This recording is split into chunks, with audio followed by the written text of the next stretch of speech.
The morning sun began to filter through the tall windows of the grand courtroom, casting long and steady shadows across the polished wooden benches.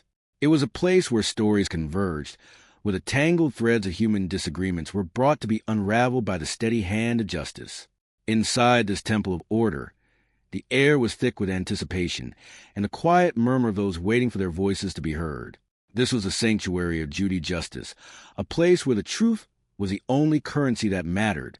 The bailiff called the court to order with a voice that commanded respect, and everyone in the room rose as one.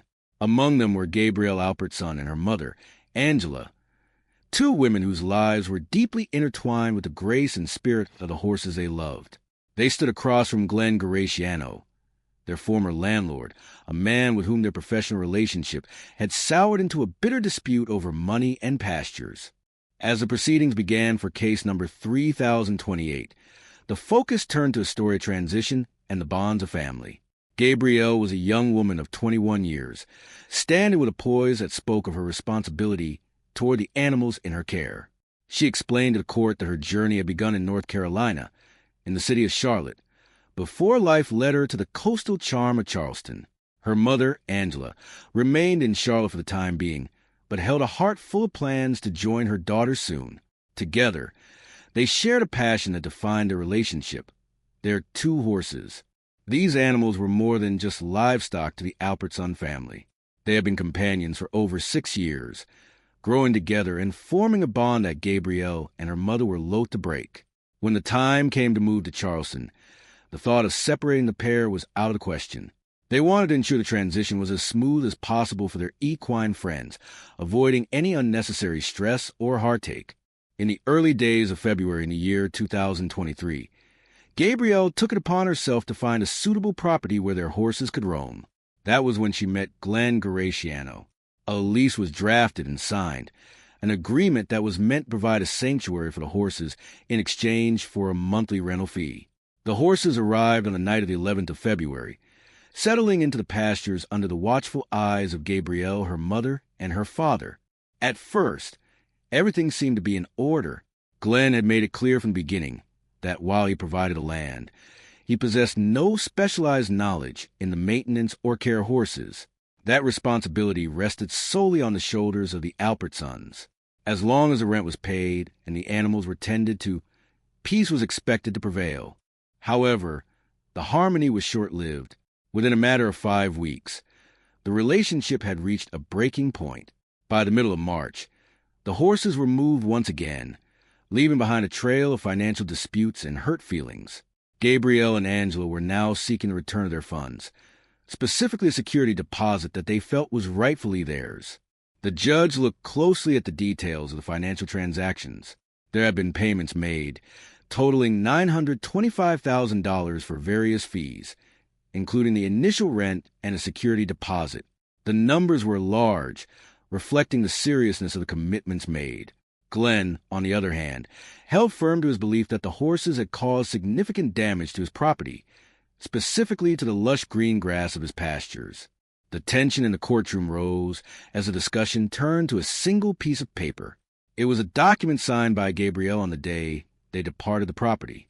This paper served as a final acknowledgement, a receipt that stated the security deposit of $925,000 would be forfeited to cover some of the damage caused by the horses. The judge, with a wisdom born of years on the bench, pointed out the finality of a signature. When a person signs a contract, they are bound by its words.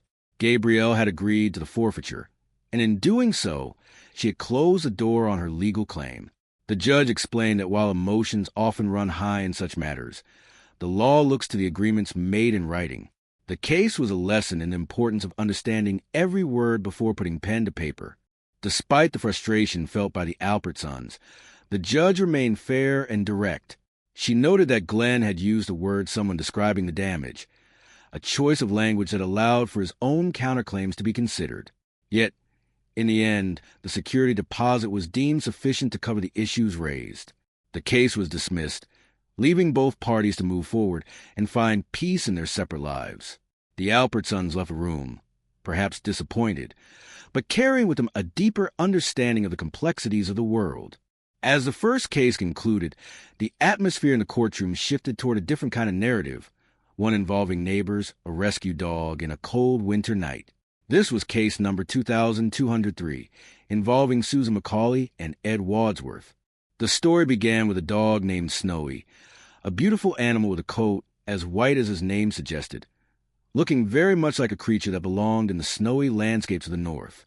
Snowy had been a rescue, found by a friend and taken in by Ed and his girlfriend. For months, Snowy had been a beloved member of their household, a companion who brought joy to their lives. Ed spoke with warmth about his life with his girlfriend, a bond that had lasted for 12 years. They had previously shared their home with a golden retriever that had lived a long and full life of 16 years. When Snowy came into their lives, he was a welcome addition, filling the silence left behind by their old friend. One fateful day in January of 2023, the peace was shattered when Snowy managed to get loose. He was a spirited dog, and in a moment of curiosity, he had wandered away from the safety of his home. Ed spent hours driving to the neighborhood, calling out for his friend, but as night fell, the dog remained missing. Worried and desperate, the call for help went out. Ed's girlfriend reached out to their neighbor and friend, Susan. Knowing that Susan also had a dog who was a playmate of Snowy, they hoped that bringing the other dog along might help lure Snowy back home. Susan, being a woman of kindness and a true friend, did not hesitate. She agreed to help in the search. The ground was treacherous, covered in a deceptive layer of snow and mud. Susan drove her vehicle into the area where they hoped to find the dog, but the soft earth gave way under the weight of her car. She became stuck, her wheels spinning fruitlessly in the cold mud. Ed, attempting to help her, also found his own truck trapped by the unforgiving terrain. A tow truck was eventually called to the scene. It was a long and difficult process, requiring a heavy cable to pull both vehicles back to solid ground. The cost of the service came to $330. Susan felt that since she had been there to help Ed find his dog, he should share in the cost of the tow. Ed, however, felt that he was not responsible for the situation. The judge listened to the story with a keen eye for fairness. She recognized that Susan had acted out of the goodness of her heart, an act of neighborly love that deserved respect. However, she also understood that legally, people are generally responsible for the vehicles they drive. Yet, there was a shared element to the struggle. Both vehicles had been stuck, and both had been rescued by the same tow truck. The judge looked at Ed and asked him a simple question of responsibility. If one tow truck rescues two people, is it not fair for both to share the burden of the cost? She spoke of the three most difficult words for many to say: I am sorry, or perhaps more importantly, I am responsible. In the end, the judge ruled that Ed should pay one half of the towing bill, an amount of $165. It was a judgment of balance and equity. Susan accepted the decision, noting that while no good deed goes unpunished, the most important outcome was already achieved. Snowy had been found. The beautiful white dog had eventually returned home, safe and sound. Although he had suffered a minor injury that required medical attention, he was back in the arms of the people who loved him. The courtroom session came to an end, leaving behind a series of lessons about the nature of agreements, the value of friendship, and the enduring power of responsibility. The people involved walked out of the courtroom and back into the light of the day, each having learned something new about themselves and the world around them. Justice had been served, not with a heavy hand of punishment, but with a steady light of clarity and truth. The stories of the horses, the dogs, and the people who cared for them would continue, now guided by the wisdom found within those four walls. The beauty of a human experience, with all its flaws and moments of grace, remained the true heart of the matter.